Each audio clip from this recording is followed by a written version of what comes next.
Everyone, welcome back to वो YouTube channel. Here is अकाया और आज हम पढ़ने वाले हैं ह्यूमन हेल्थ एंड डिजीज़ का एक प्यारा सा टॉपिक जिसका नाम है इम्यूनिटी। ये काफ़ी प्यारा सा साथ में साथ इम्पॉर्टेंट टॉपिक है हमारे ह्यूमन हेल्थ एंड डिजीज़ का। इससे बहुत सारे क्वेश्चन आने के चांसेस होते हैं। बाय द वे, इससे पहले वाले लेक्चर में जो भी चीज़ें हमने कंप्लीट की थी उसमें भी बहुत सारी इंपॉर्टेंट चीज़ें हैं, जैसे कि पैथोजेंस नेम, डिजीज़ कौन सी है, किसके थ्रू फैलती है, एमओटी क्या है, इसके प्रिवेंशंस क्या है, इसके टेस्ट क्या क्या है, डायग्नोसिस कैसे होती हैं। इन सारे इम्पॉर्टेंट पॉइंट को ध्यान में रखते हुए पहले वाला लेक्चर भी देख लीजिए, क्योंकि वो भी मोस्ट इम्पॉर्टेंट में आ जाता है। अब पढ़ते हैं हम इम्यूनिटी के बारे में। कोई इम्यूनिटी मतलब बहुत सारी चीज़ें, बहुत बार तुमने ये अपने रियल लाइफ में भी सुना होगा कि व्हाट इज़ इम्यूनिटी। इम्यूनिटी एक ऐसा टॉपिक है जो कि अक्सर हर लोग ही जानते हैं। इम्यूनिटी का बेसिक मतलब होता है हम अपने इम्यून सिस्टम की बात कर रहे हैं, हम अपने इम्यून सिस्टम की बात कर रहे हैं। What is immune system? Immune system वो सिस्टम होता है जो हमें फॉरेन एजेंट से बचाता है। यानी हमारे बॉडी में एक सोल्जर होता है, एक हमारे सिपाही सैनिक होता है जो बाहर से आई हुई जितने भी बैक्टीरिया, वायरस, प्रोटोजोन्स एंड जितने भी डिजीज़ हमने पहले पढ़ चुके हैं उससे भी एक्स्ट्रा जितने भी माइक्रोब्स के थ्रू होते हैं ना, अलग अलग पार्टिकल्स फॉरेनली जो हमारे बॉडी में एंटर करते हैं, जो हमारे बॉडी के लिए हार्मफुल माने जाते हैं, उनको बॉडी से मार देना, हमारे बॉडी को वो हार्म ना पहुंचा पाए, इसके लिए हमारे पास एक सिस्टम होता है जो वेल डेवलप्ड होता है, जिसका नाम है इम्यून सिस्टम। इम्यून सिस्टम हमें फॉरेन एजेंट से बचाता है ताकि हमारी बॉडी को कोई क्या ना हो पाए, डिजीज़ ना हो पाए, कोई भी डिफेक्ट ना हो पाए। ठीक है, तो आइए देखते हैं। Every day we are expose to large number of infectious disease. हर दिन ही हम बहुत सारे इन्फेक्शियस एजेंट के बीच में आते हैं। क्यों? आप पूछोगे कैसे?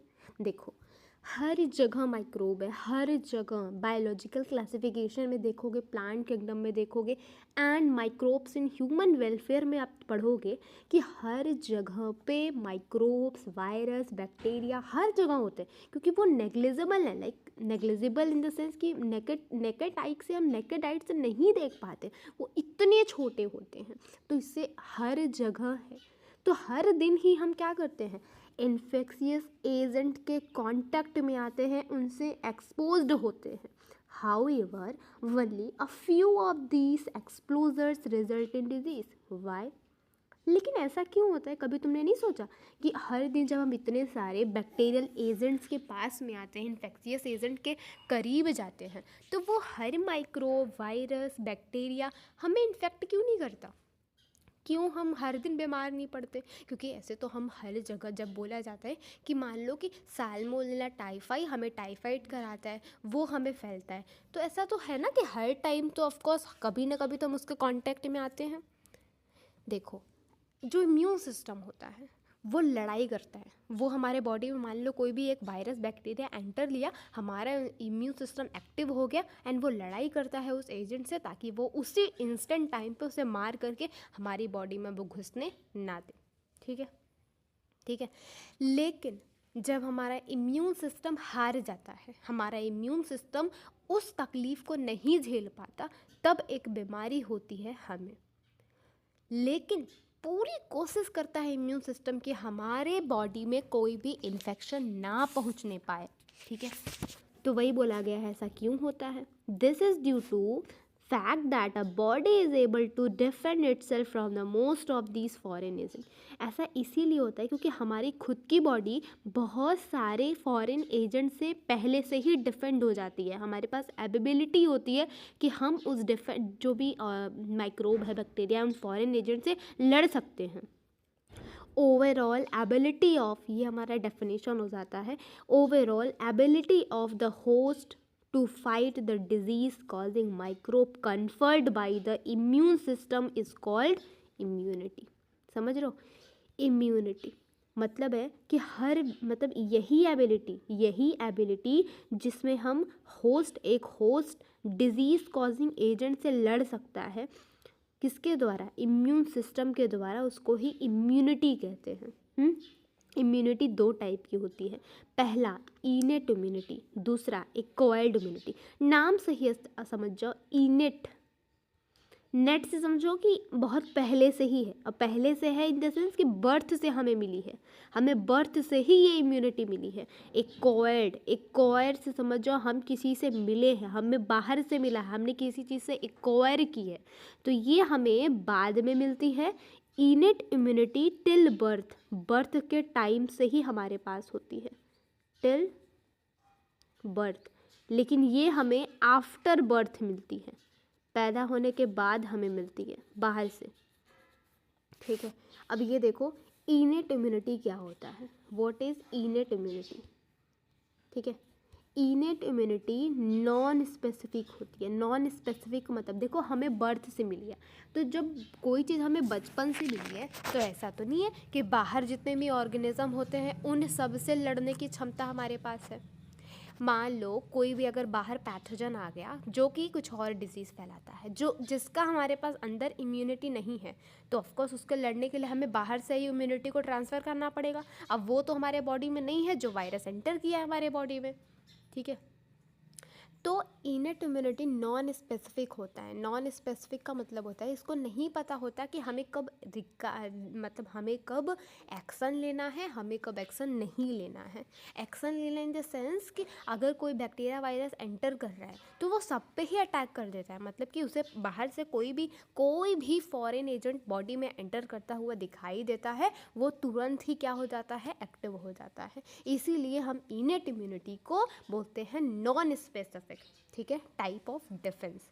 ठीक है, that is present at the time of birth, birth के टाइम से मिला है। क्या मिला है, बर्थ के टाइम से मिला है। This is accomplished by providing different type of barrier to entry of foreign agent into our body। देखो याद रखना, जो इनेट इम्यूनिटी होती है मोस्टली इसको बैरियर भी बोल सकते हैं। बैरियर इन द सेंस कि अलग अलग टाइप के इसमें बैरियर प्रेजेंट होते हैं जो कि फॉरेन एजेंट को रोक देते हैं, पर्दे की तरह काम करता है। मतलब कोई मान लो एक शो चल रहा है, शो पे अगर पर्दा लगा दिया तो हम इस पार से उस पार थोड़ी जा सकते हैं। ऑफकोर्स गेट बना होगा तो पीछे से जा सकते हैं, लेकिन पर्दे को फाड़ करके थोड़ी अंदर घुस जाएंगे। उसी तरीके से ये बैरियर वर्क करता है, हमारे फॉरेन एजेंट और हमारे बॉडी के बीच में एक बैरियर क्रिएट कर देता है, जिसके थ्रू फॉरेन एजेंट हमारी बॉडी में एंटर नहीं कर पाता। डिफरेंट टाइप के बैरियर होते हैं। याद करने के लिए तुम P2C2 याद कर सकते हो।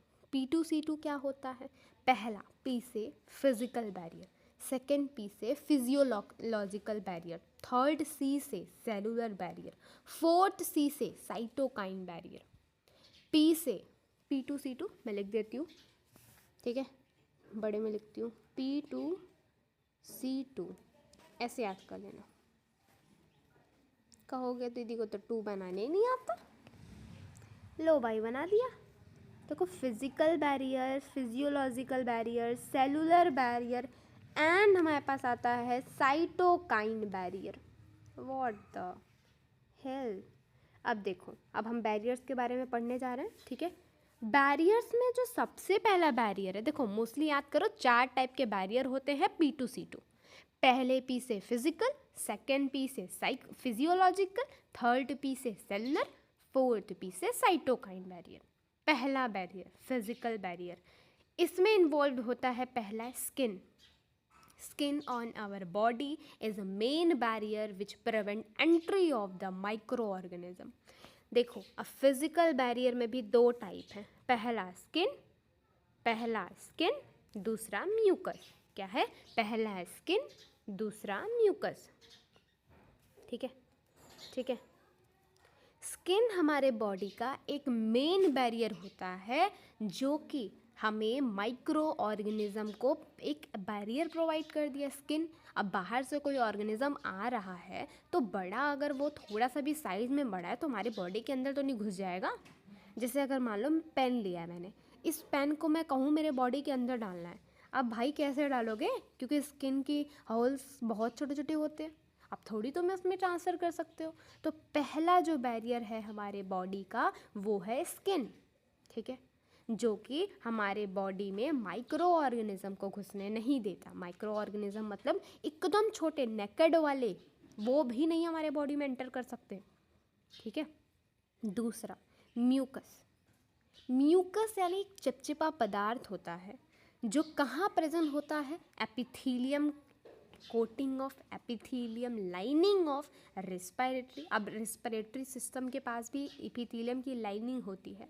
ये सब पढ़ने के लिए तुम क्या पढ़ोगे, ऑर्गेनाइजेशन इन, ठीक है, एनिमल्स, समझ रहे हो, फर्स्ट चैप्टर हमारे क्लास 11 का, वो पढ़ना पड़ेगा। पढ़ा होगा भाई, अगर पढ़ा है तो आसानी से पता होगा कि हमारे पास रेस्पिरेटरी सिस्टम में एपिथेलियम की लाइनिंग होती है, गैस्ट्रोइंटेस्टाइनल में होती है, यूरिनोजेनाइटल में होती है। उस ट्रैक के पास एपिथेलियम की लाइनिंग होती है, उसी पे म्यूकस की कोटिंग होती है, क्योंकि म्यूकस की कोटिंग से जो माइक्रोब होते हैं वो एंटर नहीं कर पाते एंड उस ट्रैक में आके फंस जाते हैं, ट्रैप हो जाते हैं, ठीक है। तो पहला तुमने पढ़ लिया स्किन। स्किन मेन बैरियर होता है जो कि माइक्रो ऑर्गेनिज्म के हमारे बॉडी में एंटर नहीं होने देता। सेकेंड बैरियर म्यूकस होता है। म्यूकस क्या करता है, एपिथेलियम लाइनिंग पे म्यूकस की कोटिंग कर देता है, किस पे, रेस्पिरेटरी सिस्टम, गैस्ट्रोइंटेस्टाइनल ट्रैक, तीसरा यूरिनोजेनाइटल ट्रैक के पास, ताकि हम वहाँ पर माइक्रोब को ट्रैप कर पाए, ठीक है। अब आता है फिजियोलॉजिकल बैरियर। जो फिजियोलॉजिकल बैरियर है इसमें आता है एसिड। एसिड क्या आता है, कुछ अलग अलग टाइप्स की चीज़ें होती हैं, जैसे कि स्टमक में एसिड होता है HCl, सलाइवा माउथ में होता है, टीयर्स होते हैं आँखों में। ये सारे ही क्या करते हैं, माइक्रोबियल ग्रोथ को प्रिवेंट करते हैं। सीवम ले लो, हमारे पास जो टेस्टिस है इसमें सीवम प्रेजेंट होता है, ठीक है। हमारे ईयर में भी हमारे पास सीवम प्रेजेंट होता है, ठीक है, जो कि माइक्रो ऑर्गेनिज्म या माइक्रोब्स को अंदर हमारे बॉडी में नहीं एंटर देना देता, ठीक है। अब एक चीज़ एक्स्ट्रा जान लो, ये जो तुम्हें दिखाई दे रहा है ये फिजियोलॉजिकल एंड फिजिकल, इसको फर्स्ट लाइन ऑफ डिफेंस कहते हैं। फर्स्ट लाइन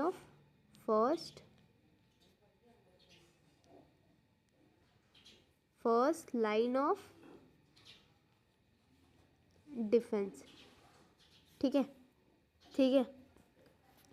अब आता है हमारे पास सेलुलर बैरियर। थर्ड हमारे पास है सेलुलर बैरियर।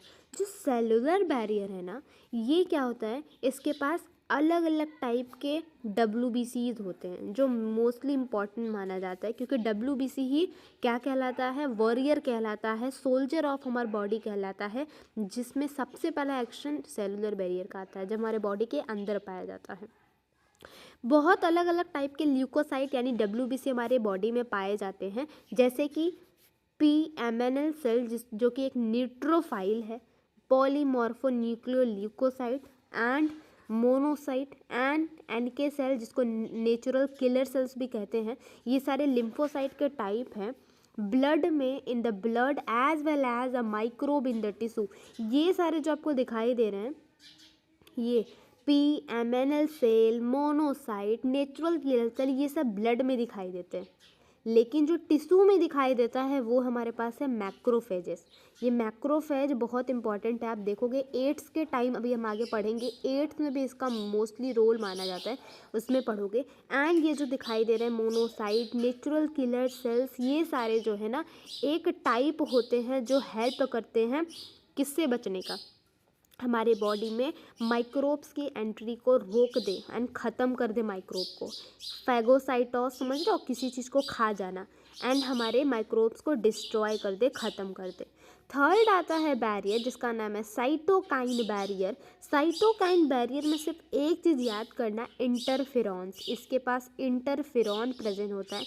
मैं अपने से बता दूं, इंटरफेरॉन एक ऐसा सब्सटेंस होता है, मान लो हमारे पास ये सेल्स हैं हमारे बॉडी के, ठीक है, हमारे पास बॉडी के सेल हैं। अब इस बॉडी में हमारे पास एक बीमारी हो गई है, हमारी इस बॉडी में बीमारी हो गई है इस सेल के पास, ठीक है। अब ये सेल क्या करती है, ये सेल हमारे पास एक केमिकल रिलीज़ करती है, एक प्रोटीन रिलीज़ करती है। ये प्रोटीन का नाम होता है interferon. Protein interferon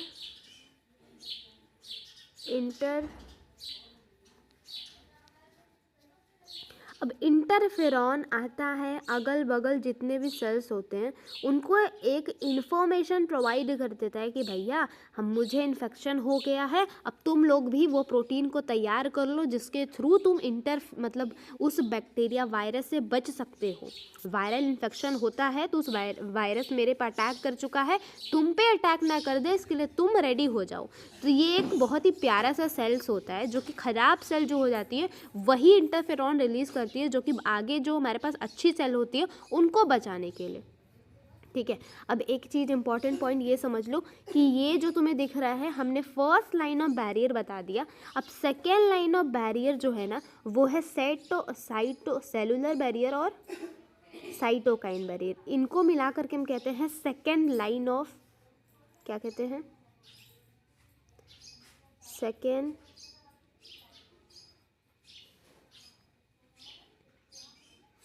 second line of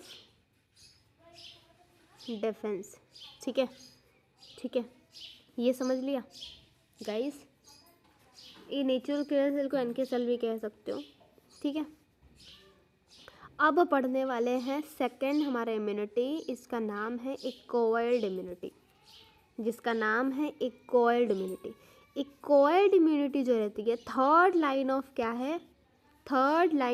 है, डिफेंस है। हमारे पास तीन लाइन होते हैं डिफेंस की, पहली, तीसरी लाइन, थर्ड लाइन ऑफ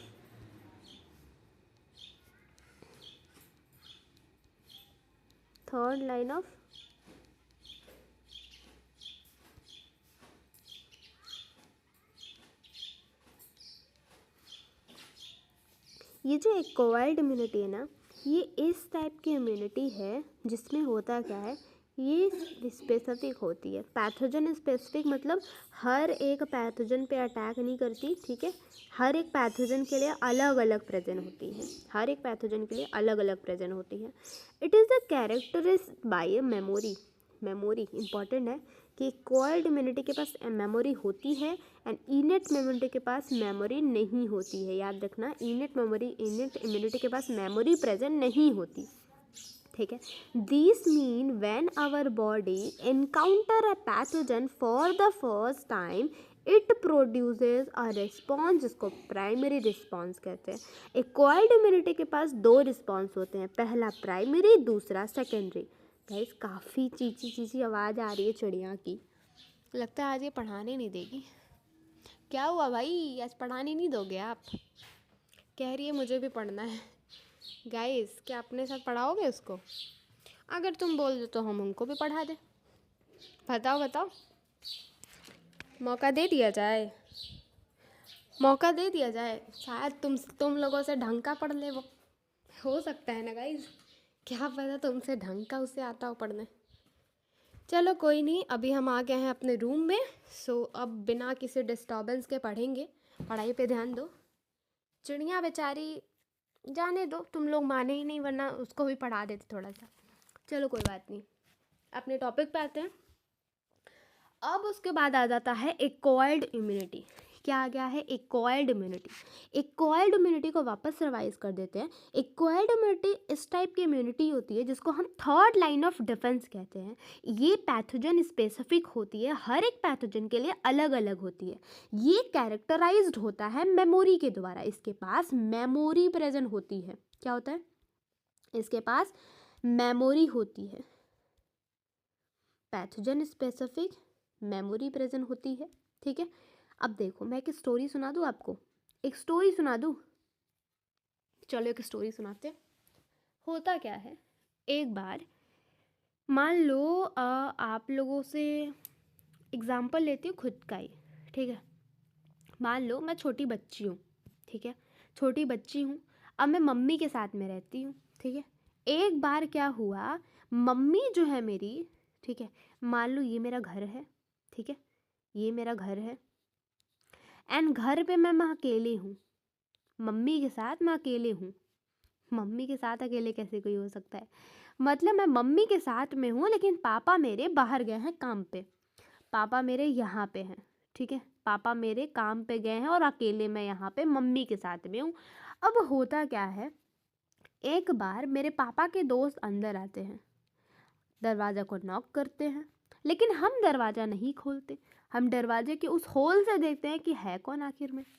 जब हम देखते हैं इस होल से तो हमें दिखाई देता है कोई एक स्ट्रेंजर आदमी हमारे गेट के बाहर गेट को नॉक कर रहा है। हम सोचते हैं भाई कौन है। फिर मैं तुरंत जाती हूँ, मम्मी को बुलाती हूँ, मम्मी मम्मी देखो पता नहीं कौन है जो गेट पे आया है मेरे। मैं तो नहीं जानती क्योंकि मैंने इनको अंकल को पहले कभी नहीं देखा। अब मेरी मम्मी क्या करती हैं, मेरी मम्मी आती हैं, वो अब देखती हैं। अब वो कुछ देर तक सोचती हैं कि कौन है। उसके बाद वो क्या करती हैं, उस होल में से ही पूछती हैं कौन है बाहर। वो अंकल बोलते हैं कि मैं हूँ। तो मम्मी बोलती हैं कौन। तो अंकल बोलते हैं मैं आपके हस्बैंड का दोस्त हूँ। मैं आपके हस्बैंड का क्या हूँ, दोस्त हूँ। लेकिन हम तो आपके बारे में नहीं जानते। मम्मी ने कहा हम तो आपके बारे में नहीं जानते। तो दोस्त ने कहा हाँ भाभी जी आप नहीं जानते क्योंकि हम आपके घर पहली बार आ रहे हैं, लेकिन मैं आपके हस्बैंड का दोस्त हूँ जो दूर रहता था। अभी कुछ दिन पहले ही आया हूँ इधर, तो सोचा मिल लेता हूँ। लेकिन हमें यकीन नहीं हो रहा था, तो हमने क्या किया, अंदर गए और अंदर पापा को कॉल किया। अब पापा को हमने कॉल किया, पापा से पूछा कि यहाँ पे कोई आया है जो कह रहा है दोस्त है। तो पापा कहते हैं उनका नाम पूछो। पापा नाम पूछते हैं, वो बताते हैं मेरा नाम XYZ है। पापा बोलते हाँ हाँ हाँ वो मेरा फ्रेंड है जो यहाँ रहता था, कैलकाटा रहता था, अब वो आया है मुझसे मिलने। कोई बात नहीं, उसको बिठाओ, मैं थोड़ी देर में आता हूँ। पापा ने बोला कि मैं थोड़ी देर में आता हूँ मम्मा से, वो मेरा दोस्त ही है। अब मम्मी बोली ठीक है, अब तो कंफर्म हो गया दोस्त ही है, तो अब दरवाज़ा खोल देते हैं। तो अब मम्मी ने दरवाज़ा खोल दिया एंड दोस्त को अंदर बिठा के चाय नाश्ता कराया। लेकिन इसमें काफ़ी टाइम हो गया। टाइम इन द सेंस कि पहले मैंने देखा, फिर मम्मी को बुलाया, मम्मी ने देखा, फिर मम्मी ने इनसे पूछताछ की। पूछताछ करने के बाद फिर भी यकीन नहीं हुआ तो मम्मी ने पापा को कॉल किया। पापा ने बताया कि कहाँ रहता है उससे पूछो, नाम पूछो। तो मम्मी फिर से आई, मम्मी ने ये सब पूछा, फिर पापा के पास गई एंड पापा से बोला कि ऐसा ऐसा है। तो पापा ने बोला हाँ मेरा दोस्त है, बैठा लो अंदर।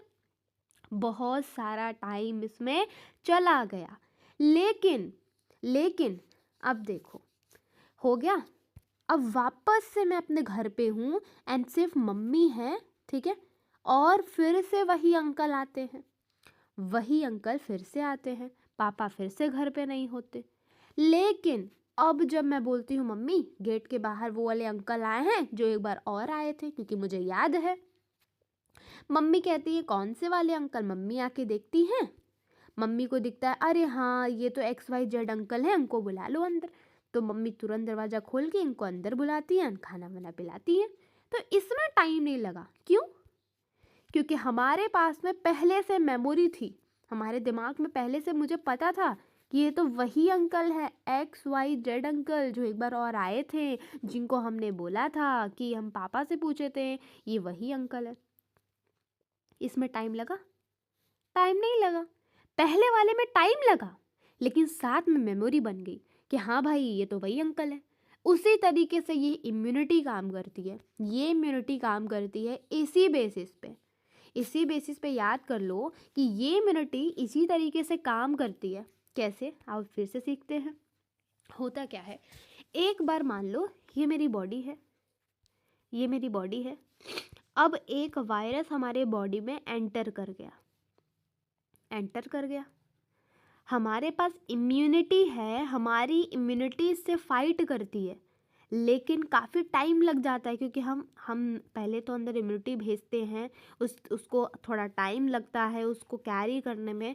उसके बाद जा कर के उसकी एक मेमोरी बन जाती है। अब इस वायरस को, बैक्टीरिया को उस इम्यूनिटी ने ख़त्म कर दिया, लेकिन हमारे पास क्या हुआ, एक मेमोरी बन गई। बट काफ़ी लेट से ये प्रोसेस हुआ, काफ़ी लेट से, टाइम लैगिंग था ये प्रोसेस, ठीक है। तो यही बोला गया है, हमारे पास दो रिस्पॉन्स होते हैं, दो रिस्पॉन्स होते हैं।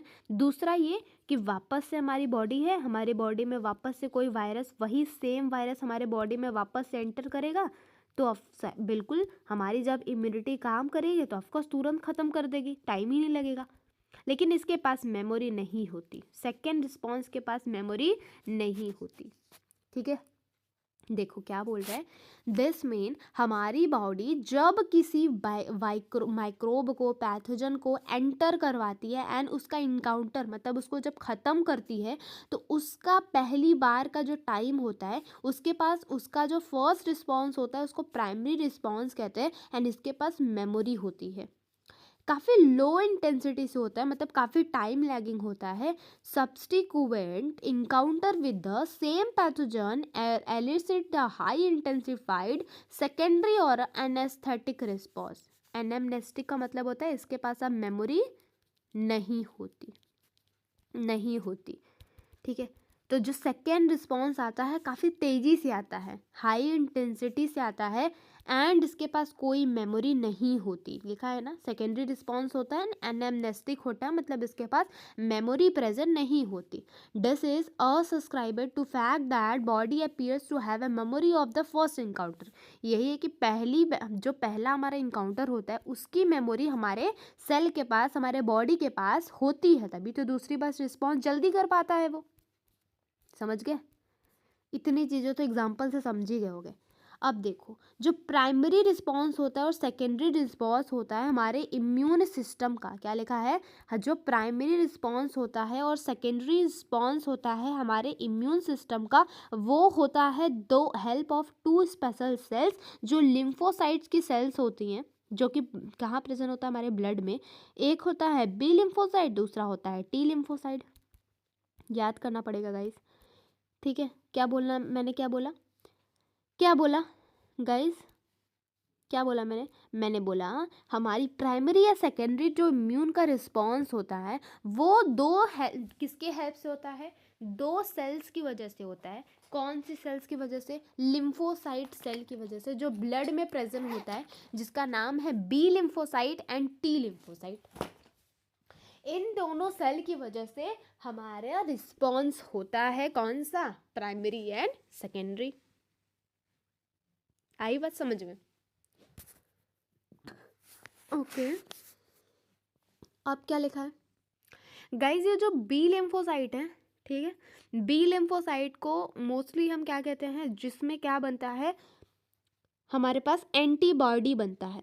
बी लिम्फोसाइट ये एंटीबॉडी बनाता है, टी लिम्फोसाइट सिर्फ हेल्प करता है, तो ये एंटीबॉडी नहीं बनाता, ठीक है, लेकिन हेल्प करता है एंटीबॉडी बनवाने में, ठीक है। क्या लिखा है आगे वो पढ़ते हैं। The B lymphocyte produce a army of protein in response to pathogen into our blood to fight with them. B lymphocyte को ह्यूमरॉल रिस्पॉन्स भी कहते हैं, ह्यूमरॉल इम्यून रिस्पॉन्स, ठीक है, क्योंकि ये ब्लड के थ्रू होता है। तो इम्यून जो बी लिम्फोसाइट होता है, आर्मी ऑफ प्रोटीन का मतलब होता है कि बहुत सारी एंटीबॉडी बना देता है, जो कि क्या होता है, बी लिम्फोसाइट के रिस्पॉन्स में हेल्प करता है, ब्लड से हेल्प करता है ताकि वो पैथोजन से फाइट कर पाए। ये जो प्रोटीन्स होते हैं ना, इनको ही एंटीबॉडी कहते हैं। मैंने भी बताया था, जो मोस्ट इंपॉर्टेंट लाइन है गाइस, जो प्रोटीन ये बी लिम्फोसाइट रिलीज करवाता है उसको ही एंटीबॉडी कहते हैं। क्या कहते हैं उसको ही, क्या कहते हैं, एंटीबॉडी कहते हैं। Guys what's happen with my pen, तो ये इसी को क्या कहते हैं, एंटीबॉडी कहते हैं। ये जो टी लिम्फोसाइट होता है देम सेल्फ कोई भी एंटीबॉडी सिक्रीट नहीं करता, लेकिन बी सेल्स की हेल्प करता है ताकि ये प्रोड्यूस कर पाए। बताया था मैंने कि बी लिम्फोसाइट खुद एंटीबॉडी तैयार करता है, लेकिन टी लिम्फोसाइट एंटीबॉडी तैयार नहीं करता, वो सिर्फ क्या करता है, वो हेल्प करता है बी लिम्फोसाइट की ताकि ये एंटीबॉडी बना पाए, ठीक है। अब हर एक एंटीबॉडी के पास 4 तरह की पेप्टाइड चेन होते हैं, ये दिख रहा है, हर एक एंटीबॉडी के पास 1 2 3 एंड 4, ये 4 तरीके के क्या होते हैं, पेप्टाइड, क्या लिखा है, पेप्टाइड चेन प्रेजेंट होते हैं। 4 पेप्टाइड चेन प्रेजेंट होते हैं। ये जो पेप्टाइड चेन्स होते हैं ना, जो पेप्टाइड चेन्स होते हैं ना, 2 इसमें से स्मॉल होते हैं एंड 2 लॉन्गर होते हैं। 2 इसमें से स्मॉल होते हैं एंड 2 हमारे पास लॉन्गर होते हैं।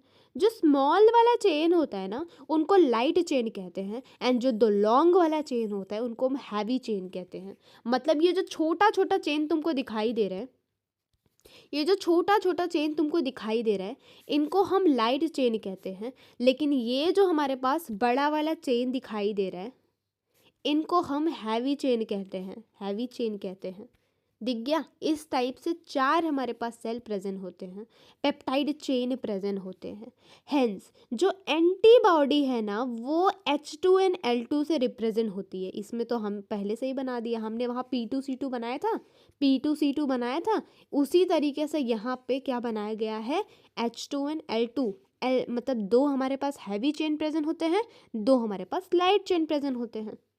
ठीक है, डिफरेंट टाइप के एंटीबॉडी प्रोड्यूस होते हैं हमारे बॉडी में। कौन प्रोड्यूस करता है, बी लिम्फोसाइट। कौन करता है, बी लिम्फोसाइट। टी लिम्फोसाइट नहीं करता, वो हेल्प करता है ताकि बी लिम्फोसाइट प्रोड्यूस कर पाए। इसमें एंटीबॉडी का नाम देख लो, बहुत इंपॉर्टेंट है, इसको तुम गैमेट से याद कर सकते हो, GAMED, गैमेड।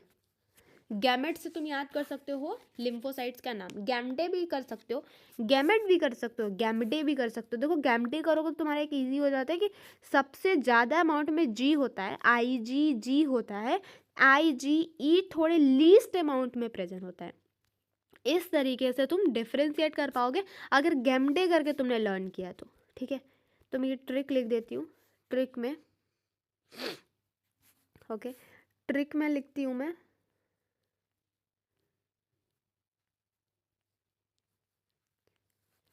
ठीक है। ट्रिक में लिखते हैं GAMDE।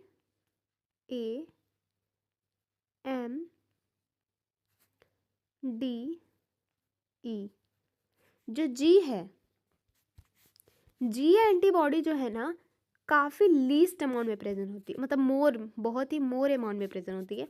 ई वाली जो होती है काफ़ी लीस्ट अमाउंट में प्रेजेंट होती है। ठीक है, ठीक है। देखो जैसे IgA प्रेजेंट होता है, IgM प्रेजेंट होता है, IgE प्रेजेंट होता है, सॉरी IgE IgG प्रेजेंट होता है, एंड मोस्ट ऑफ देम। ठीक है, मोस्टली ये होते हैं, और भी होते हैं।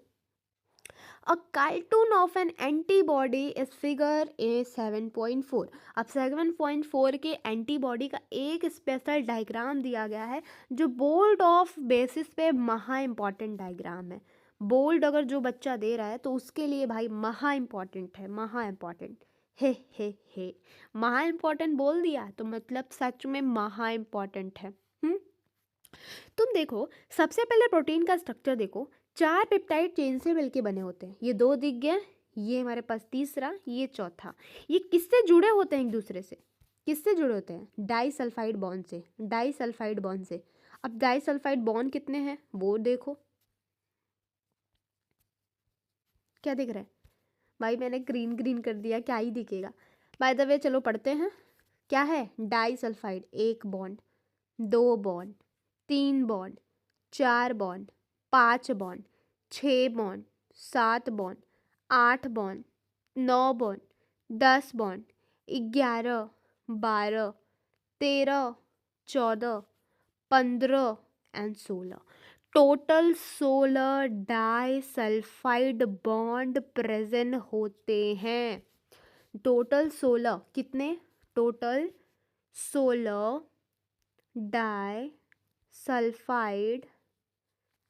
सल्फाइड बॉन्ड प्रेजेंट होते हैं एक सिंगल एंटीबॉडी में। एन एंटीबॉडी का एक स्ट्रक्चर देख रहे हो, ठीक है, तो ये देख लिया तुमने। ठीक है, एंटीबॉडी का डाइसल्फाइड बॉन्ड से जुड़ा होता है। ये तुम याद कर लेना डायग्राम। कैसे, इतना इजी है गाइस, बहुत इजी है, टफ देखने में लग रहा है सिर्फ।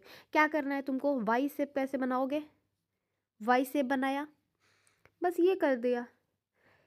ठीक है, इधर 2 बॉन्ड बनाओगे, इधर 2 बॉन्ड बनाओगे, बीच में 1 बॉन्ड बनाओगे, इधर 2 बॉन्ड बनाओगे, इधर 2, मतलब sorry guys, 2 in the sense मैं बोल रही हूँ कि एक, देखो एक चेन पे देख रहे हो, ये पूरा एक पेप्टाइड चेन है, इस पे 2 ही बॉन्ड बने हैं ना। ये एक चेन है, इस पे 2 ही बॉन्ड बने हैं, इन दोनों को जोड़ दो। 2 चेन है, 2 इधर बनाओ, 2 इधर बनाओ, इन दोनों को एक से जोड़ दो। अब इन दोनों को जोड़ने के लिए पहले तो दो सीधा सीधा बनाओ, एंड दूसरा तुम्हारा इन्हीं दोनों को जोड़ो, मतलब इन दोनों को सीधा ऐसे से नहीं, वर्टिकल कर लो, हॉरिजॉन्टल नहीं, वर्टिकल कर लो। तो ये डायग्राम तुम रट जाना भाई, 16 यहाँ लिखना था, रट जाना। अब इसके जो हेड पार्ट दिख रहा है, इन दोनों के हेड पार्ट के पास एंटीजन बाइंडिंग साइट होता है। अब पूछोगे एंटीजन क्या होता है, एंटीजन का मतलब होता है वही पैथोजन हो गया, मतलब बाहर से कोई वायरस एंट्री कर रहा है वो यहाँ आकर के सर पे जुड़ जाता है। अब देखो हर एक वायरस बैक्टीरिया के लिए ये जो शेप होता है ये डिफरेंस होता है, याद रखना। ये जो शेप होता है किसी में ऐसा होगा, किसी में ऐसा होगा, किसी में ऐसा होगा, तो हर एक एंटीबॉडी में बाइंडिंग करने के लिए उसका शेप अलग अलग होता है। बाहर से कोई एंटीजन आया, इसमें बाइंड करेगा गाइस, इसमें बाइंड कैसे करेगा, यहाँ से कुछ इस तरीके का, ठीक है, एंटीबॉडी कुछ इस तरीके से आएगा तभी तो बाइंड कर पाएगा ना गाइस, समझ रहे हो। कुछ इस तरह का एंटीबॉडी आ गया तो यहाँ हमारे पास बाइंड हो जाएगा, ठीक है। तो एंटीजन बाइंडिंग साइट हेड पे प्रेजेंट होता है, ठीक है। ये हैवी चेन है, ये लाइट चेन है, एंड जो हमें ये दिख रहा है ये पोर्शन कभी भी डिफरेंस नहीं होता, अलग नहीं होगा ना गाइस। अलग होने के लिए क्या करना है, क्योंकि अलग अलग तो एंटीजन आएंगे ना, इसमें क्या चेंज करना है, तो ये वाला पार्ट कभी चेंज नहीं होगा, चेंज सिर्फ हेड वाला पार्ट होगा, समझ गए। इतना चीज़ तो समझ गए। आगे देखो, बिकॉज दीज जो एंटीबॉडी होते हैं हमारे पास, ये जो एंटीबॉडी होते हैं ना ये हमारे पर प्रेजेंट होते हैं कहाँ पे ब्लड में, इसीलिए इस रिस्पॉन्स को हम ह्यूमरल इम्यून रिस्पॉन्स कहते हैं। ह्यूमरल समझ रहे हो, फ्लूइड को बोलते हैं, तो ह्यूमरल इम्यून रिस्पॉन्स बोलते हैं। इसमें एक और है जिसको कि हम क्या कहते हैं, सेल मेडिएटेड इम्यून रिस्पॉन्स कहते हैं। इस ह्यूमरल रिस्पॉन्स को हम क्या कहते हैं, this is one of the two type of our acquired immune response, antibody mediated and cell mediated. इसको हम ह्यूमरल को ही एंटीबॉडी मेडिएटेड भी कहते हैं क्योंकि इसमें तो एंटीबॉडी प्रेजेंट होता है। सेकेंड जो टाइप है ना उसको सेल मेडिएटेड इम्यून रिस्पॉन्स कहते हैं या फिर सेल मेडिएटेड इम्यूनिटी कहते हैं, CMI बोलते हैं, दूसरा AMI एंटीबॉडिक मेडिएटेड रिस्पॉन्स, ठीक है, ठीक है।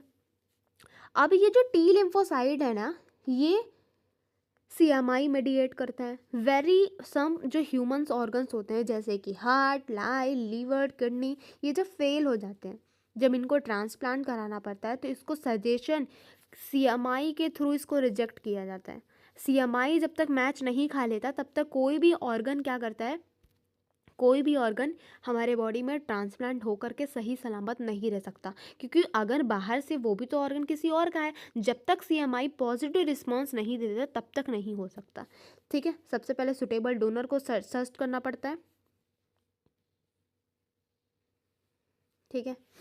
ग्राफ्ट रिजेक्शन वही होता है कि हम क्या करते हैं, अगर हमारे बॉडी में क्या हो रहा है, रिस्पॉन्स कोई नहीं दे रहा है, ठीक है, उस हिसाब से क्या होता है, रुक जाता है। अब ये क्या क्वेश्चन क्या पूछ रहा था गाइस, व्हाट क्या लिखा है, why it is that the organ can not be taken from just antibody, what is it that the donor check, doctor check, sorry, हमारी ऑर्गन जब ट्रांसप्लांट होता है तो सिर्फ एंटीबॉडी देख करके क्यों रिस्पॉन्स नहीं होता, क्या डॉक्टर और चेक करता है। देखो कोई का इम्यून रिस्पॉन्स क्या करता है, बाहर से कोई चीज़ आई होती है तो वो डिटेक्ट कर देता है, उस इम्यून रिस्पॉन्स को CMI डिटेक्ट करता है, तो जब तक CMI पॉजिटिव नहीं दे देती रिस्पॉन्स तब तक ऑर्गन को हम ट्रांसप्लांट सही तरीके से नहीं कर पाते। सबसे पहले मैच करना पड़ता है, तो पर्सन का इम्यून सिस्टम डिटेक्ट करता है कि जो एंटीजन बाहर से आया है हमारे सेल में प्रेजेंट है कि नहीं वो ऑर्गन उस टाइप का। जब तक सेल मैच नहीं करेगा तब तक क्या होता है, कोई भी अगर मैच नहीं करता है ना तो फिर वो जो ऑर्गन होता है उसको हम ट्रांसप्लांट नहीं कर सकते हमारे बॉडी में, ठीक है। मान लो कोई एनिमल का या एनदर प्रीमेट्स या ह्यूमन बींग्स का ही करते हैं तो तब तक ग्राफ हमारा रिजेक्ट सूनर और लेटर हो सकता है जब तक टिश्यू मैचिंग नहीं हो जाता। Tissue matching in the sense कि CMI को मैच करना पड़ता है। ब्लड मैचिंग करते हैं ट्रांसप्लांट करने के लिए, पेशेंट को इम्यूनो सप्रेसिव एजेंट्स देते हैं। इम्यूनो सप्रेसेंट का मतलब होता है वो इम्यून को सप्रेस कर देता है कि ताकि इम्यून सिस्टम बार बार रिस्पॉन्स ना कर दे, क्योंकि हमने जो ऑर्गन लगाया हुआ है अगर उस पर रिस्पॉन्स कर देगा तो उस ऑर्गन को ये डैमेज कर देगा हमारा बॉडी, क्योंकि उसके लिए तो वो फॉरेन एजेंट बन जाएगा। तो हम हमेशा इम्यून को सप्रेस करने देते हैं, हम उसको कम करते हैं कि भाई तू इम्यून सिस्टम अपने हद में रहो, क्योंकि वो मेरे अपने फ़ायदे के लिए किसी का ऑर्गन लगाया वो थोड़ी तुम्हें नुकसान पहुँचाएगा, ठीक है। तो उसको इम्यून सिस्टम को हम सप्रेस कर देते हैं, ठीक है। अब देखो हमारे बॉडी के सेल के पास क्या होता है, एक मतलब एक चीज़ होती है जिसके थ्रू हम सेल्फ और नॉन सेल्फ को डिटेक्ट कर सकते हैं, कौन सी हमारी सेल है, कौन सी दूसरे की सेल है। इसके लिए हम सेल मेडिएटेड इम्यून रिस्पॉन्स को पहले देखते हैं, जो रिस्पॉन्सिबल होता है ग्राफ रिजेक्शन को। ठीक है। अब हम पढ़ने वाले हैं most important point, active and passive immunity. Active immunity वो इम्यूनिटी होती है जो एंटीबॉडी हमारे होस्ट बॉडी में ही प्रोड्यूस करती है, वो जो कि एंटीबॉडी हमारे होस्ट ही प्रोड्यूस करता है, हमारी बॉडी ही प्रोड्यूस करती है, उसको हम एक्टिव इम्यूनिटी कहते हैं। जो हमारी बॉडी प्रोड्यूस नहीं करती, जो बाहर से ली जाती है, उसको कहते हैं पैसिव इम्यूनिटी। सिंपल सा है। सिंपल सा नहीं गाइस, अभी आगे पढ़ो, काफ़ी चीज़ें हैं। वैक्सीनेशन पढ़ेंगे, फिर हम एलर्जी पढ़ेंगे, एंड ऑटो इम्यून पढ़ेंगे, इम्यून सिस्टम पढ़ेंगे, एंड उसके बाद हम पढ़ने वाले हैं एड्स। बाय द वे इसको मैं नेक्स्ट लेक्चर में कंप्लीट करूँगी, पहले हम यहाँ तक कंप्लीट कर लेते हैं। ठीक है। मैक्सिमम 3-4 पेजेस हैं, हमें 40 मिनट्स हो चुके हैं। हम 2 आवर में, लाइक 2 घंटे में या 1.5 घंटे में चैप्टर को फिनिश करने वाले हैं। चैप्टर को नहीं, इस टॉपिक को फिनिश करने वाले हैं। ठीक है। 8 से हम नेक्स्ट लेक्चर में स्टार्ट करेंगे, लेकिन अभी इतना ध्यान दो। ठीक है। सिर्फ 40 मिनट हुए हैं, अभी टाइम कोई ब्रेक नहीं, पूरा अच्छे से पढ़ो उसके बाद जाओ।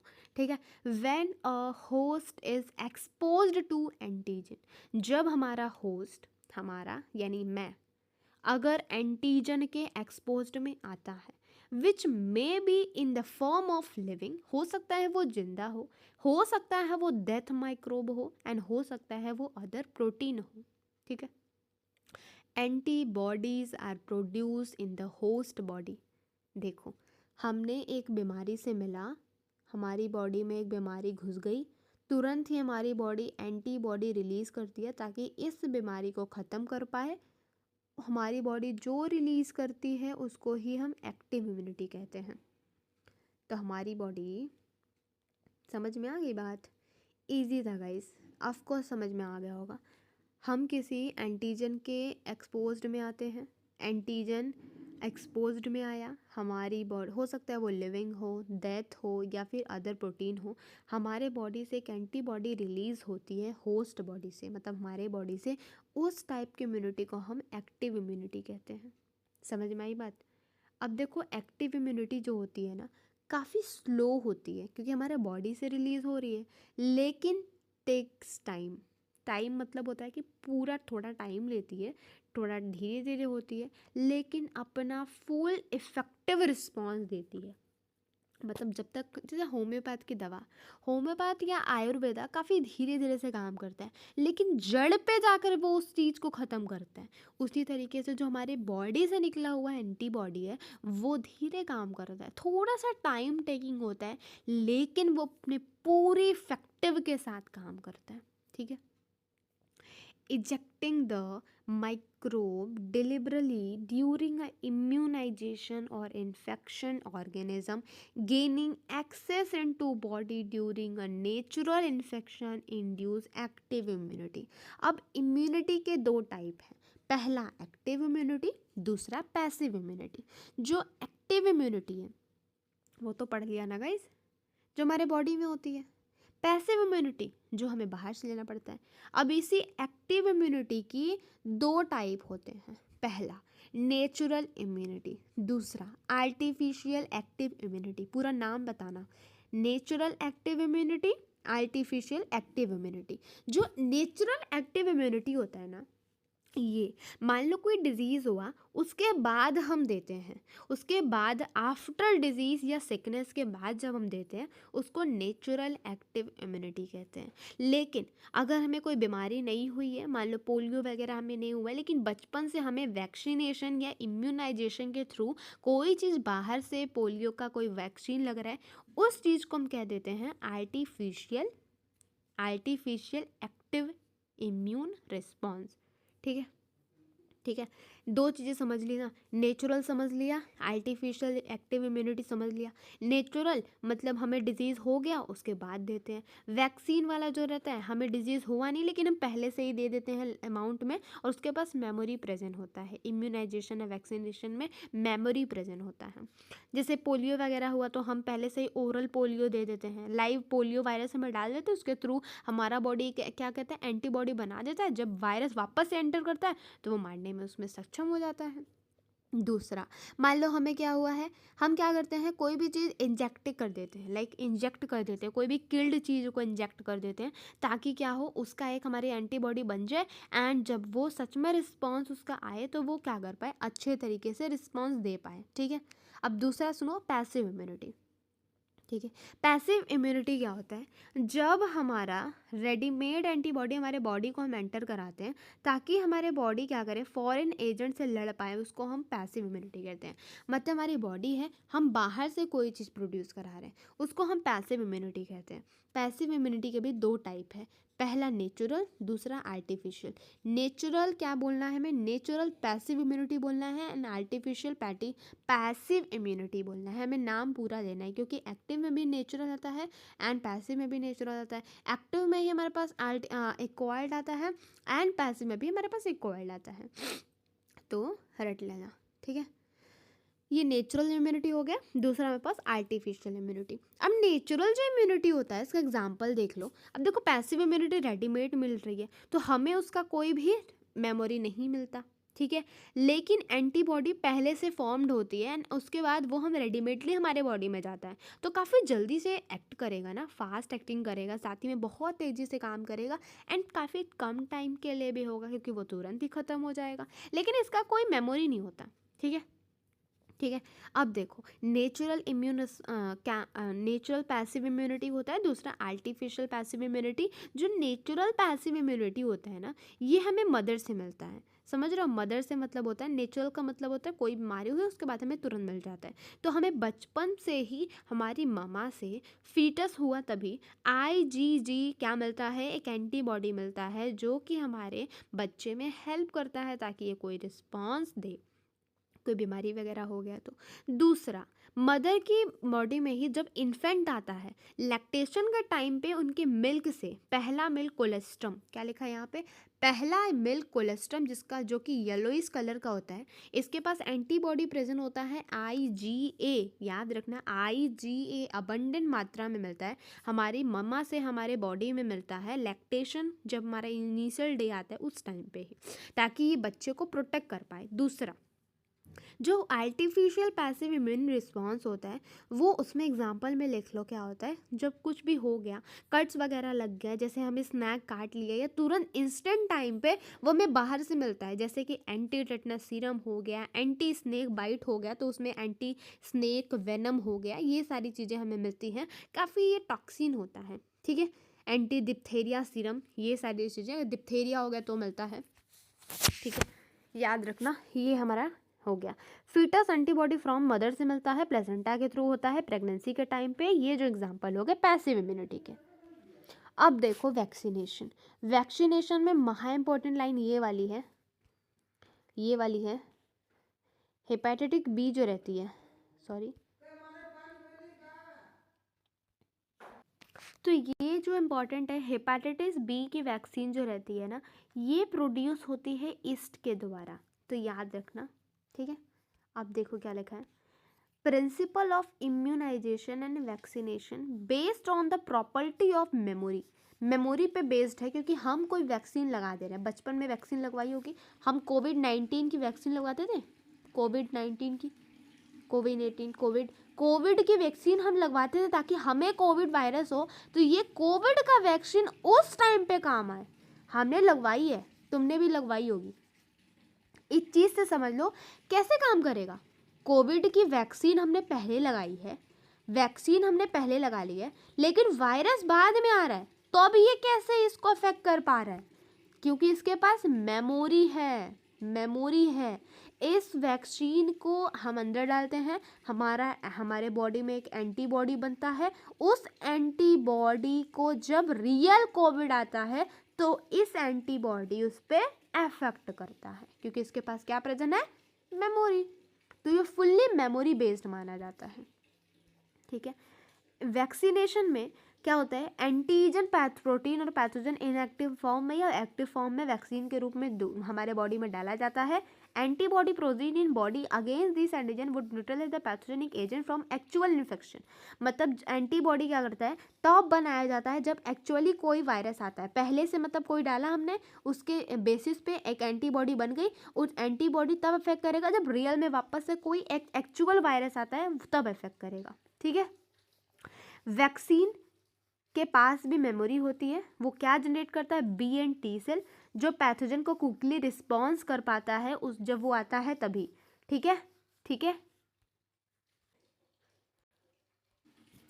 मान लो क्या हुआ, if a person infected with some deadly microbe, कोई एक पर्सन है वो इन्फेक्ट है एक बहुत डेडली मतलब बहुत ही खतरनाक माइक्रोब से, टू विच क्विक रिस्पॉन्स, जो तुरंत रिस्पॉन्स करता है, तो हमें मतलब रिक्वायर्ड एज इन टेटनस, जैसे कि टेटनस में हमें तुरंत ही क्या करना पड़ता है, हमें टेटनस का इंजेक्शन लगाना पड़ता है। उसी तरीके से कोई डेडली माइक्रोब बहुत ही ज़्यादा खतरनाक एंटर कर गया, तो हमें तुरंत ही क्या करना पड़ेगा, एक एंटीबॉडी बनाना पड़ेगा ना, उस पर्सन के बॉडी में डालना पड़ेगा। ठीक है, या एंटीटॉक्सिन डालना पड़ेगा। ठीक है, a preparation containing antibody to the toxin, उसके मतलब टॉक्सिन के एक रिस्पॉन्स में हमें अपने तरफ से एक एंटीबॉडी को प्रिपेयर करना पड़ेगा। Even in a case of snake bite, अगर सांप भी हमें काटता है तो तुरंत ही उस पेशेंट के अंदर हमें क्या करना पड़ेगा, एंटीबॉडी जो प्रिपेयर किया है स्नेक वेनम के अगेंस्ट में हमें डालना पड़ता है। इस टाइप के इम्यूनाइजेशन को हम पैसिव इम्यूनाइजेशन कहते हैं। ठीक है, अब देखो, recombinant DNA technology, rDNA technology, rDNA समझ रहे हो, एक तो मतलब ये तो हमारा खुद का डीएनए रहेगा, लेकिन इसके प्रेजेंट में हमारे पास एक अलग सा डीएनए आ जाता है। ठीक है, मतलब एक अलग सा डीएनए, इस डीएनए को हम क्या कहते हैं, आरडीएनए। हाँ, सॉरी एवरीवन, बार बार स्टॉप करना पड़ता है बिकॉज घर वाले थोड़ा। ठीक है, तो अभी ये देखो क्या लिखा है, हमें क्या करना है, ये देख लिया तुमने, रिकॉम्बिनेंट डीएनए टेक्नोलॉजी अलाउ करता है कि हम एंटीजेनिक पॉलीपेप्टाइड और pathogen in bacteria and east, मतलब बैक्टीरिया या ईस्ट से हम एंटीबॉडी को प्रिपेयर करके हम एक लार्ज अमाउंट में हम वैक्सीन वगैरह को प्रिपेयर कर सकते हैं। किसका यूज़ करके, बैक्टीरिया या ईस्ट का यूज़ करके।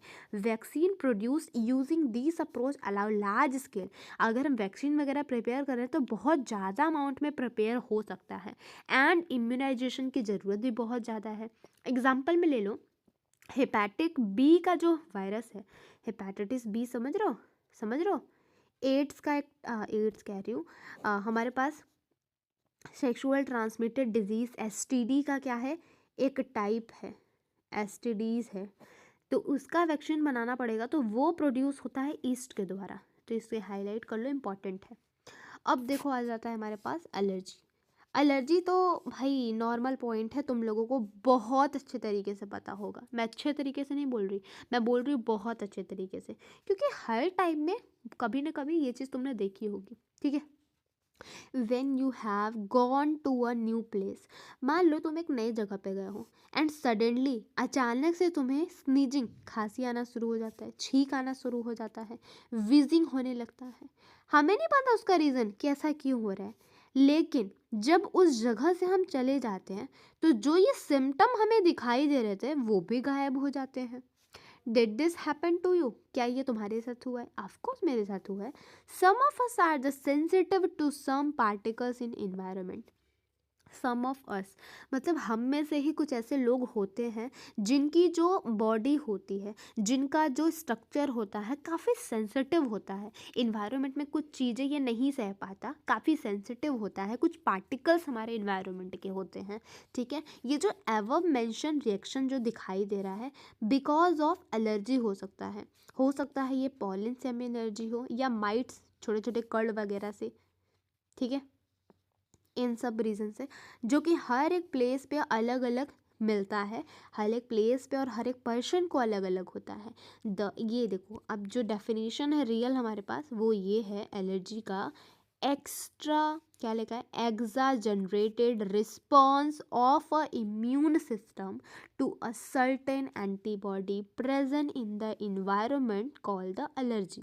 हमारे पास जो इम्यून रिस्पॉन्स होता है वो नॉर्मल करता है, लेकिन हमारा जो इम्यून रिस्पॉन्स है बहुत ज़्यादा करने लगे, बहुत ज़्यादा करने लगे इन द सेंस कि नॉर्मल इम्यून सही करे, मतलब कोई माइक्रोब एंटर किया उस पर हमारा इम्यून रिस्पॉन्स करे तो कोई बात नहीं, लेकिन एक्स्ट्रा करने लगे, मतलब छोटी छोटी चीज़ भी हमारे बाहर से कोई पार्टिकल आ गया, लेकिन पॉलन का कोई एक पार्टिकल आ गया या हमारे पास डस्ट आ गया तो उस पर भी हमारा इम्यून रिस्पॉन्स करने लगता है, तो वो एक्स्ट्रा करने लगता है इम्यून रिस्पॉन्स, उसकी वजह से उसको हम एलर्जी कहते हैं। ठीक है, ये जो सब्सटेंस होते हैं ना, याद रखो ये एंटीजन्स के भी एक एग्जाम हो गया डेफिनेशन, व्हाट इज़ एंटीजन। तो मैं जो याद करती हूँ वो याद करती हूँ एलर्जी कॉजिंग एजेंट, जो कि एलर्जिन कहलाता है। तुम ये भी याद कर सकते हो। ठीक है, हम मेरा जो डेफिनेशन है एलर्जिन का वो भी लिख देती हूँ। मेरा जो एलर्जिन का एग्जाम है डेफिनेशन वो है allergy, wait, allergy causing agent, मतलब जो एलर्जी को कॉज करवाते हैं उनको ही एलर्जिन कहते हैं। जो सब्सटेंस एलर्जी या इम्यून सिस्टम पे बहुत ज़्यादा रिस्पॉन्स करा देते हैं उसको एलर्जिन कहते हैं। ये इंपॉर्टेंट है गाइस, इसको भी हाईलाइट कर लो। इसमें लिखा है जो बॉडी एंटीबॉडी एलर्जी के टाइम पे रिलीज होती है उसको, उस एंटीबॉडी का नाम है आई जी ई, IgG टाइप के। ठीक है, ठीक है, एग्जाम्पल में एलर्जी के देख लो, हमें डस्ट से हो सकता है, ठीक है, पॉलन से हो सकता है, एनिमल के डेंडर्स हो गए उससे हो सकता है। एलर्जिक रिएक्शन के सिम्टम्स देख लो, खांसी आना, स्नीजिंग होना, वॉट आँख में पानी आना, हमारे रनिंग नोज शुरू हो जाते हैं, हमें सांस लेने में दिक्कत होने लगती है, ये सारे सिम्टम्स हैं। Allergy due to the release of chemical, अब ये भी हाईलाइटेड मार्क्स वाला है। एलर्जी के टाइम पे 2 तरीके के केमिकल रिलीज होते हैं जिसका नाम है हिस्टामिन एंड सेरोटोनिन। क्या नाम है? हिस्टामिन एंड सेरोटोनिन, जो मास्ट सेल से रिलीज होता है। ये तुमने वही ऑर्गेनाइजेशन इन प्लांट एनिमल में पढ़ोगे, एनिमल वाले एनिमल टिश्यू में। ठीक है, तो क्या दिखा तुम्हें? जो हमारी एलर्जी होती है ना उस टाइम पे केमिकल रिलीज होता है जिसका नाम है हिस्टामिन एंड सेरोटोनिन, जो मास्ट सेल से रिलीज होती है। For determining the cause of allergy, अगर हमें एलर्जी का कॉज जानना है, क्योंकि हमें तो नहीं पता हमें किस चीज़ से एलर्जी हो रही है, तो जब हमें एलर्जी का कॉज जानना पड़ता है तो एक जो पेशेंट है उसमें जो डॉक्टर होता है ना वो सम इंजेक्ट करता है, मतलब थोड़े थोड़े स्मॉल डोजेस में सारी चीज़ों को थोड़ा थोड़ा करके इंजेक्ट करवाता है। एंड जिस ही चीज़ से उस पर रिएक्शन जो पेशेंट है वो रिएक्ट कर देता है, डॉक्टर को पता चल जाता है कि उसको एलर्जी इस चीज़ से है। ठीक है, ठीक है, अब देखो जब कोई एलर्जी होती है ना तो उस टाइम पर डॉक्टर बहुत सारे लोगों को एंटी हिस्टामिन, एड्रेनलिन या स्टेरॉइड्स दे देता है ताकि ये सिम्टम्स को कम कर पाए। हाउएवर मॉडर्न डे में लाइफस्टाइल में आप देखोगे हमारी इम्यून बहुत ही लो हो गई है, तो बहुत ज़्यादा सेंसिटिव होने की वजह से काफ़ी लोगों को, like more and more children से लेकर के मेट्रो सिटी वगैरह जाते हैं तो एलर्जी होने के चांसेस उनको बहुत बढ़ जाते हैं, जैसे अस्थमा वगैरह, क्योंकि इनके पास सेंसिटिव सेल है, हमारे पास सेंसिटिव इम्यून सिस्टम बन चुका है। तो इन इन्वायरमेंट में कोई भी चीज़ आती है तो काफ़ी ये सेंसिटिविटी शो करते हैं। This could be cause by the protected environment provide early in India. ठीक है, अब पढ़ने वाले हैं ऑटो इम्यूनिटी। तुम्हें एलर्जी समझ में आई ना गाइस? एलर्जी का सिंपली मतलब यही होता है कि कोई बाहर का एक ऑर्गेनिज्म, सॉरी, बाहर के कोई भी एक माइक्रोब या कोई चीज़ आ गई जो हमारे बॉडी पे एक्स्ट्रा इफेक्ट डाल देती है, हमारा इम्यून सिस्टम बहुत ज़्यादा उसके प्रेजेंट में क्या करता है, रिस्पॉन्स करने लगता है, उसको ही हम क्या कहते हैं, एलर्जी कहते हैं। अब ये देखो ऑटो इम्यून क्या होता है। ऑटो मतलब होता है सेल्फ, ऑटो मतलब सेल्फ, ऑटो मतलब सेल्फ, सेल्फ का इम्यूनिटी। ठीक है, मेमोरी बेस्ड होता है, कॉल्ड इम्यूनिटी पढ़ा था। इसमें हायर वर्टेब्रल्स में जो होता है, इनमें क्या होता है, क्या लिखा है एक बार फिर से पढ़ते हैं। मेमोरी बेस्ड इक्वल्ड, गाइस मैं पेन बदल दूँ, ओके, ब्लैंक यूज़ करते हैं। Memory based acquired immunity involve in a higher vertebrals based on ability of differentiate foreign organism pathogens from self cell. देखो, अब एक्वायर्ड इम्यूनिटी है, हमें इम्यूनिटी बाहर से मिल रही है, ये हायर वर्टेब्रल्स करते हैं। ठीक है, होता क्या है इनमें, हमारी सेल के पास, ये सेल है, सेल के पास पावर होती है, ये बाहर से आई हुई कोई भी ऑर्गेनिज्म को पहचान लेती है एंड खुद की ये कोई भी सेल होती है उसको भी पहचान लेती है। तो पैथोजन को पहचानेगा तभी तो ये उसका खात्मा कर पाएगा। अगर हमारे सेल के पास ये एबिलिटी नहीं होती कि ये सेल्फ एंड नॉन सेल्फ के बीच में डिफरेंशिएशन कर पाए, तब ये कहाँ से इम्यून रिस्पॉन्स कर पाता, नहीं कर पाता। ठीक है, तो हमारी सेल के पास क्या होता है, एक पावर होता है, एबिलिटी होती है, ताकि ये फॉरेन सेल्स को, फॉरेन ऑर्गेनिज्म को डिफरेंशिएट कर पाए। ठीक है, while we still do not understand the basis of this two qualities of this ability to have to be understand. हमें अभी भी समझ में नहीं आया, तो हम दो चीज़ों को पढ़ते हैं। पहला, हायर वर्टेब्रल्स का क्या होता है, distinguish foreign molecule as well as a foreign organism. ठीक है, मतलब जो हायर वर्टेब्रेट्स होते हैं वो फॉरेन और मॉलिक्यूल को ही आया, एंड फॉरेन ऑर्गेनिज्म क्या आ रहा है, उन दोनों के बीच में डिफरेंशिएशन कर लेते हैं। Most of the experimental immunology deal with this aspect. हमने बहुत सारे एक्सपेरिमेंट करके देख चुके हैं। दूसरा, सम टाइम क्या होता है, जेनेटिक बीमारी या अननोन रीजन की वजह से बॉडी खुद के ही सेल को हार्म पहुंचाने लगती है। ठीक है, सेल्फ सेल को ही अटैक करने लगती है। इसके रिजल्ट में क्या होता है, बॉडी खुद के सेल को ही डैमेज कर देती है, डैमेज कर देती है। इसको ही ऑटो इम्यून डिजीज़ कहते हैं। क्या कहते हैं, ऑटो इम्यून डिजीज़ कहते हैं। ठीक है, ठीक है, ऑटो इम्यून डिजीज़ समझ रहे हो। इसका मोस्ट इंपॉर्टेंट एग्जाम्पल एनसीईआरटी का इंपॉर्टेंट जो भी एग्जाम्पल्स होते हैं तो महा इंपॉर्टेंट होते हैं गाइस, तो उसको तो याद कर लेना।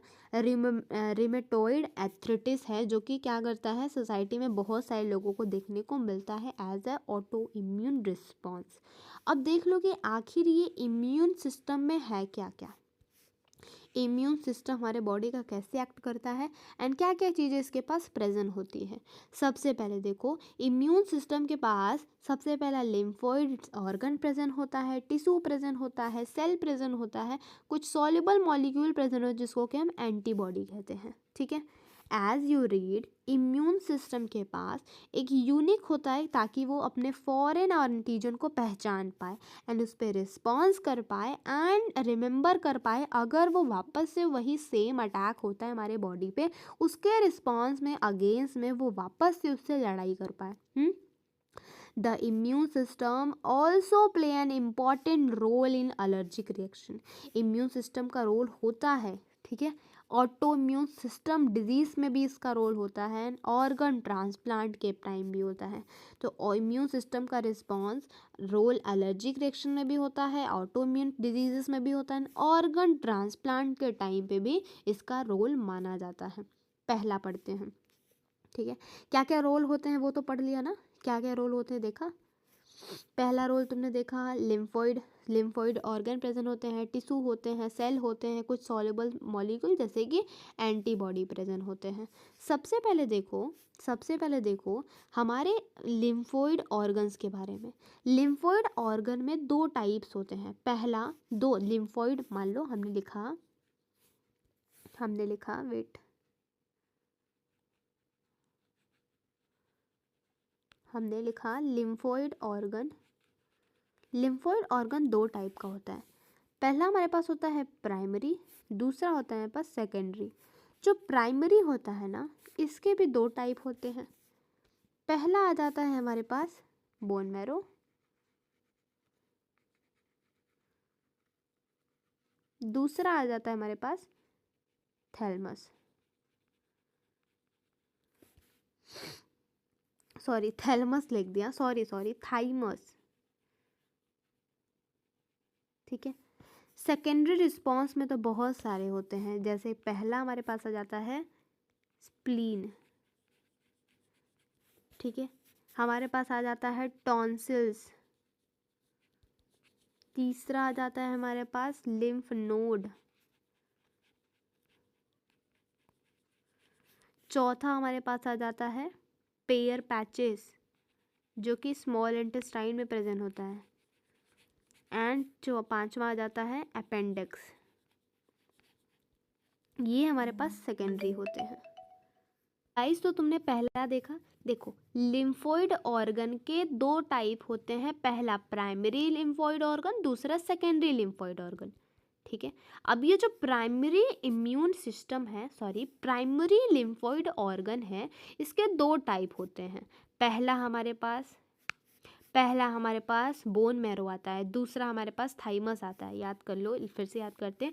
पहला हमारे पास है लिम्फोइड ऑर्गन। इम्यून सिस्टम का पार्ट्स में सबसे पहला पार्ट है लिम्फोइड ऑर्गन। लिम्फोइड ऑर्गन के दो पार्ट है, पहला प्राइमरी, दूसरा सेकेंडरी। लिम्फोइड ऑर्गन के दो पार्ट है, पहला हमारे पास प्राइमरी, दूसरा हमारे पास सेकेंडरी। याद कर लो साथ साथ। प्राइमरी रिस्पॉन्स में दो टाइप्स हैं, पहला हमारे पास बोन मैरो, क्या लिखा है, पहला हमारे पास बोन मैरो, दूसरा हमारे पास थाइमस। पहला हमारे पास बोन मैरो, दूसरा हमारे पास थाइमस। पहला बोन मैरो, दूसरा थाइमस। सेकेंडरी लिम्फोइड ऑर्गन में बहुत सारे टाइप हैं, मैक्सिमली हम यहाँ पे 5 टाइप्स पढ़ते हैं।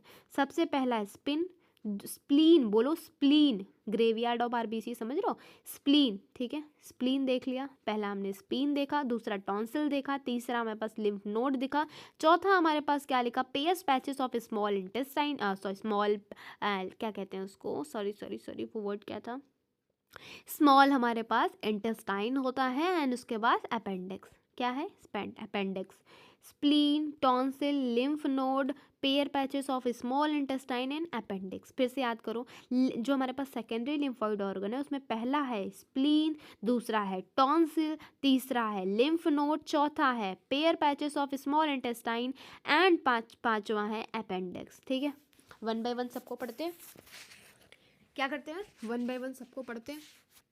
ओके, सो पहला देखो क्या लिखा है, लिम्फोइड ऑर्गन। जो लिम्फोइड ऑर्गन है ना, ये वो ऑर्गन होते हैं जहाँ पे जो लिम्फोसाइट होता है उसकी ओरिजिन होती है। किसकी, लिम्फोसाइट की ओरिजिन होती है। ठीक, क्या लिखा है, these are the organ where origin and maturation and proliferation of lymphocyte आकर। जो लिम्फोसाइट्स होते हैं ना, उनका मैचुरेशन, उनकी ओरिजिन, उनका प्रोलिफरेशन लिम्फोइड ऑर्गन के अंदर में होता है। लिम्फोइड ऑर्गन के दो टाइप, पहला प्राइमरी, दूसरा सेकेंडरी। प्राइमरी की बात करें, जो प्राइमरी लिम्फोइड ऑर्गन है उसमें बोन मैरो आता है एंड दूसरा थाइमस आता है। वे जहाँ पे इमेच्योर लिम्फोसाइट डिफ्रेंशिएट करते हैं एंड हमारे पास एंटीजन सेंसिटिव लिम्फोसाइट बन के रेडी हो जाते हैं। ठीक है, ठीक है, क्या देखा तुमने, बोन मैरो एंड थाइमस, ठीक है, रेडी हो जाते हैं। जैसे ही उनका मैचुरेशन यहाँ पे कंप्लीट होता है, जो लिम्फोसाइट्स होते हैं वो सेकेंडरी लिम्फोइड ऑर्गन के पास ट्रांसफ़र हो जाते हैं, जैसे कि spleen, lymph node, tonsils, pair patches of small intestine and appendix. ठीक है, ठीक है। The secondary lymphoid organ provide the site for the interaction of lymphocyte with antigen। मतलब ये हमारे पास इम्यून सिस्टम का ये पार्ट रेडी हो गए। अब बाहर से कोई एंटीजन आ रहा है तो हमें कहाँ रिस्पॉन्स करेगा, सेकेंडरी लिम्फोइड ऑर्गन के पास अफेक्ट करेगा। तो सेकेंडरी लिम्फोइड ऑर्गन के पास आ जाता है और उनको एक साइट मिल जाता है जहाँ से ये एंटीजन से बाइंड कर सकता है। ठीक है, क्या लिखा है, जहाँ से क्या होता है, इफेक्टर सेल बन पाता है। लिम्फोइड सेल का और सारे देखो लोकेशन यहाँ दिया हुआ है। ठीक है, लिम्फ नोड्स हमारे ये प्रेजेंट है हर एक टिश्यू के बीच बीच में। लिम्फ वेसल देख रहे हो, वेसल्स टिश्यू को कनेक्ट करने वाले, सेल्स को कनेक्ट करने वाले। थाइमस देख रहे हो, यहाँ पे हार्ट के बीनीथ प्रेजेंट होता है। ठीक है, ब्रेस्ट बोन के नीचे प्रेजेंट होता है। ठीक है, अब देखो स्टार्टिंग से पढ़ते हैं बोन मैरो के बारे में। जो ये बोन मैरो होता है ना, बोन मैरो जो रहता है main lymphoid tissue, lymphoid organ होता है। Bone marrow main lymphoid organ होता है जहाँ से सारे ब्लड सेल बनते हैं इंक्लूडिंग अ लिम्फोसाइट, जैसे कि RBC, WBC एंड प्लेटलेट्स, ये सारे कहाँ मिलके बनते हैं, बोन मैरो में ही मैच्योर होते हैं, यहीं पे इनका फॉर्मेशन होता है, इसीलिए इनको मेन लिम्फोइड ऑर्गन कहते हैं। दूसरा थाइमस, थाइमस एक लोब्ड समझ लो, लोब स्ट्रक्चर होता है। लोब्ड स्ट्रक्चर होता है, ऑर्गन होता है जो लोकेट होता है नियर द हार्ट, यहाँ हार्ट है तो नियर द हार्ट, दिल के काफ़ी करीब प्रेजेंट होता है, ब्रेस्ट बोन के नीचे प्रेजेंट होता है, ब्रेस्ट बोन के नीचे प्रेजेंट होता है, ठीक है। जो थाइमस होता है क्वाइट लार्ज, ये देखो असर्शन रीजन के क्वेश्चंस है, असर्शन रीजन में क्वेश्चन आता है कि जो थाइमस होता है ना काफ़ी बड़ा होता है जब बच्चा जन्म लेता है, लेकिन धीरे धीरे उसका साइज कम होने लगता है एज जैसे जैसे एज बढ़ती है, एंड प्यूबर्टी के टाइम तक काफ़ी छोटा हो जाता है, काफ़ी छोटा हो जाता है। इसके लिए जब बुढ़ापा आता है तो इम्यून सिस्टम कम हो जाता है, क्योंकि जो थाइमस होता है ये भी धीरे धीरे करके कम हो जाता है, क्योंकि थाइमस में ही टी लिम्फोसाइट बनता है, टी लिम्फोसाइट प्रोड्यूस करवाता है, बी लिम्फोसाइट को बोलता है भाई तू अब रिलीज कर दे, तो हेल्प कौन कर रहा है, टी लिम्फोसाइट, ठीक है। अब जो बोन मैरो दिखाई दे रहे हैं ये और थाइमस दोनों ही माइक्रो ऑर्गेनिज्म को एक मतलब कि देखो टी लिम्फोसाइट के मैच्योरेशन एंड डेवलपमेंट में हेल्प करते हैं, याद रखना ये इंपॉर्टेंट लाइन है।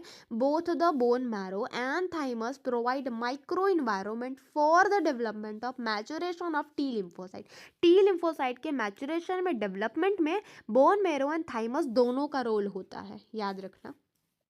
द स्प्लीन, अब स्प्लीन की बात करें तो जो स्प्लीन होती है काफ़ी बड़ा बीन शेप का ऑर्गन होता है, बीन समझ रहे हो, किडनी ऐसा समझ रहे हो, किडनी ऐसे भी बीन शेप का नहीं होता, तो ये स्प्लीन भी इसी टाइप का एक शेप का स्ट्रक्चर और ऑर्गन होता है। इट्स मेनली कंटेन लिम्फोसाइट्स होते हैं, फैगोसाइट, फैगोसाइट को मतलब होता है कि जो ऑर्गेनिज्म को ख़त्म कर दे, तुरंत ही खा के ख़त्म कर दे, इसीलिए स्प्लीन को ही रिजर्वॉयर ऑफ एरिथ्रोसाइट्स भी कहते हैं, आरबीसी का ग्रेवयार्ड, इसको ग्रेवयार्ड ऑफ आरबीसी भी कहते हैं। बड़े होने पे ये होता है एंड छोटे पे यॉर्क सैक, ठीक है। जो लिम्फोइड नोड होता है, अब लिम्फोइड नोड की बात चल रही है, ये जो लिम्फोइड नोड होते हैं काफ़ी छोटे होते हैं एंड स्मॉल सॉलिड स्ट्रक्चर होते हैं जो अलग अलग जॉइंट पे प्रेजेंट होते हैं लिम्फोइड सिस्टम के। लिम्फ नोड जो रहता है वो क्या करता है, ट्रैप करता है micro organism and other antigens को, जो कि to get into the lymph and tissue fluid. देखो ये लिम्फोइड टिश्यू है, ठीक है, नोड्स वगैरह, ठीक है, इनमें क्या करता है, ये कोई ऑर्गेनिज्म आ गया इन दोनों को ट्रैप कर देता है, मतलब बीच में फंसा लेता है। एंटीजन ट्रैप्ड होता है लिम्फ नोड में, responsible for the activation of, देखो जब कोई लिम्फ नोड है, दिख रहा है नोड तुम्हें दिखाई दे रहा है, ये सारे नोड दिखाई दे रहे हैं, होता क्या है, हमारे नोड है, ठीक है, ये नोड दिख रहा है। अब ये नोड में क्या होता है, आके एंटीजन फंसा, ए फॉर एंटीजन, एंटीजन फंसा, जब एंटीजन फंसा उसी टाइम पे जो लिम्फोसाइड होता है वो तुरंत एक्टिव हो जाता है, ठीक है, वहीं प्रेजेंट होता है एंड वो इम्यून रिस्पॉन्स आगे का प्रोसेस वो संभालता है। There is a lymphoid tissue, क्या लिखा है, there is a lymphoid tissue also located within the lining of major track. देखो तुमने वही देखा था, म्यूकस की कोटिंग होती है, म्यूकस देखा था, म्यूकस की कोटिंग होती है रेस्पिरेटरी ट्रैक में, digestive and urinogenital track, digestive में नहीं, तुमने जीआईटी में देखा था, गैस्ट्रोइंटेस्टाइनल ट्रैक में यहाँ लिखा है लाइनिंग में प्रेजेंट होती है लिम्फोइड टिश्यू, जो कि रेस्पिरेटरी में प्रेजेंट होती है, डाइजेस्टिव में प्रेजेंट होती है एंड यूरिनोजेनाइटल ट्रैक में, जिसको कि म्यूकोसा एसोसिएशन लिम्फोइड टिश्यू कहते हैं। महा इंपॉर्टेंट, इसका हर एक लाइन इंपॉर्टेंट है, यहाँ का हर एक लाइन इंपॉर्टेंट है, इससे असर्शन रीजन आते हैं, इससे डायरेक्ट क्वेश्चन आते हैं, इससे एमसीक्यू आते हैं, बहुत इंपॉर्टेंट है guys. 50% total immune system lymphoid tissue का बॉडी ऑर्गन में इसका रोल होता है। माल्ट का पूछता है, क्या पूछता है, पूरा पूछता है इसका, भाई मार्ट लिख देगा, बोलेगा इसका वो बताओ क्या कहते हैं, इसका फुल फॉर्म बताओ, तो बताना पड़ेगा म्यूकोसा एसोसिएशन लिम्फोइड टिश्यू, ठीक है। सो यहाँ से हम अपना चैप्टर कंप्लीट करते हैं, नेक्स्ट लेक्चर में एड्स पढ़ेंगे। बाबा take care, love you, take care.